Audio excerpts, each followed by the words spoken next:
maubusan ng pera matapos mong gawin ang ritual na ito. Basta focus ka lang at naniniwala ka na makakamit mo ang iyong mga ninanais. Ay wala pong imposible. Ito yung kailangan nyo dito sa ritual na gagawin natin. Kumuha ka lang po ng green na kandila.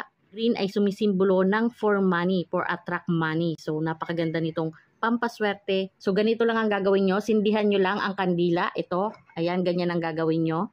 Tapos, ilagay nyo ang kandila dito sa ating asukal. So, asukal po ito. Pwede kahit anong kulay na asukal ang inyong gamitin. So, kumuha kayo ng isang lalagyan at lagyan nyo ng asukal at ipatong nyo doon yung kandila na kulay berde. So, gagawin nyo ito ay sa may silangan.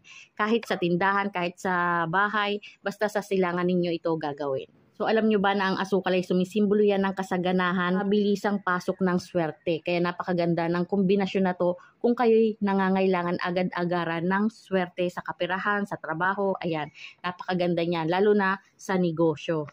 Ang paggawa nito ay Tuesday o Friday kung umaga nyo siya gagawin. 6:30 hanggang alas 8 ang magandang oras ng paggawa ng mga ganitong rituals. So kapag gabi mo naman siya gagawin, new moon o full moon nyo siya gagawin, kahit anong oras sa gabi yan. Kapag gagawa ka ng mga ganitong ritual, kailangan samahan mo ito ng 100% na paniniwala at i-claim nyo na talaga kayo ay suswertehin.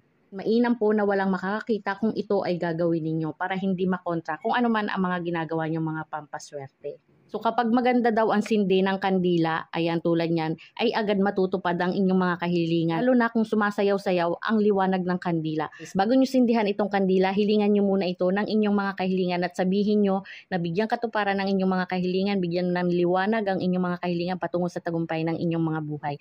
So hilingin nyo dito kung ano ang inyong mga ninanais at agarang matutupad kung ano man ang inyong ninanais. Basta lamang po, lagi ninyong samahan ng sipag at tiyaga ang lahat ng pampaswerteng inyong ginagawa. So yun lang guys.